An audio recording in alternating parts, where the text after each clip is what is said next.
तर मित्रांनो, ट्रम्प तात्याच्या मुखातून तुम्ही वारंवार हा शब्द नक्कीच ऐकला असेल, टॅरिफ म्हणजे काय? तर टॅरिफ काय असतं? टॅरिफ म्हणजे इम्पोर्ट किंवा एक्सपोर्ट केलेल्या गोष्टींवर सरकारने लावलेला कर.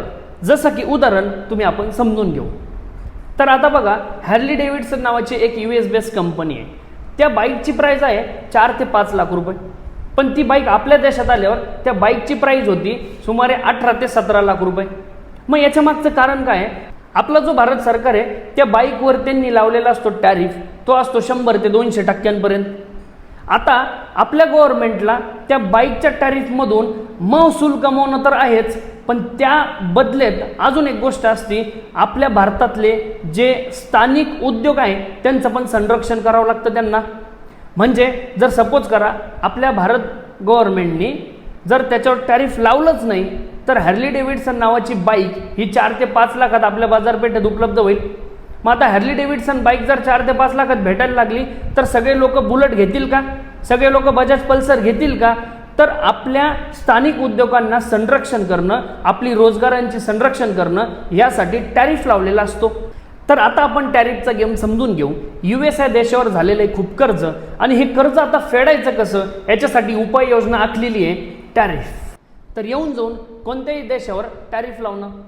तर USला हे कर्ज फेडण्यासाठी पुन्हा एकदा नवीन कर्ज घ्यावं लागेल आणि पुन्हा एकदा नवीन कर्ज म्हणजे पुन्हा त्या कर्जावर इंटरेस्ट भरावं लागेल.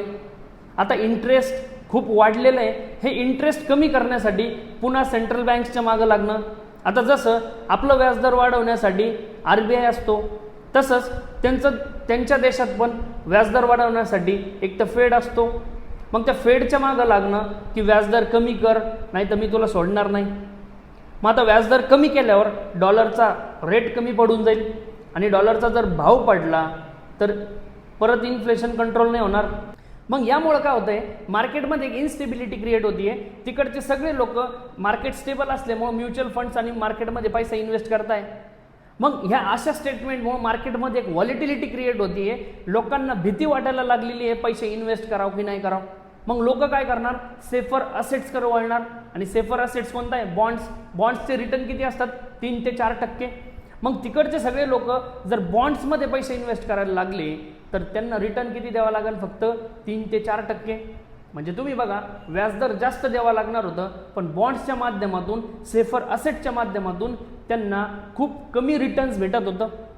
आणि हे कमी रिटर्न्स भेटायला लागल्यामुळं गव्हर्नमेंटचा फायदा होणार आणि त्याच पैशाने, त्या बॉन्ड्सच्याच पैशाने US गव्हर्नमेंट हे त्यांच्या देशावर असलेलं कर्ज जे ते फेडणार. तर आता जर बघितलं, क्रिप्टो मार्केट हायली मॅनिप्युलेटेड होतं त्यांच्या स्टेटमेंटमुळं. मग आता तुम्ही जर बघितलं, क्रिप्टो मार्केट हाय लेवलला होतं, त्यांच्या स्टेटमेंटमुळं ते आता खाली पडलं आहे. मग लोकांना आता इथं भीती वाटायला लागती की मार्केटमध्ये पैसा इन्व्हेस्ट करायचा का नाही करायचा, आणि हा सगळा पैसा इन्व्हेस्ट बॉन्ड्समध्ये व्हावा असं पूर्ण टॅरिफचा अजेंडा आहे. आणि रिटेल ट्रेडरसोबत गव्हर्नमेंट काय गेम करू शकते हा त्याचा सगळ्यात मोठं उत्तम उदाहरण आहे. आणि रिटेल ट्रेडरसोबत गव्हर्नमेंट काय गेम करू शकते हा त्याचा सगळ्यात मोठा उत्तम उदाहरण आहे.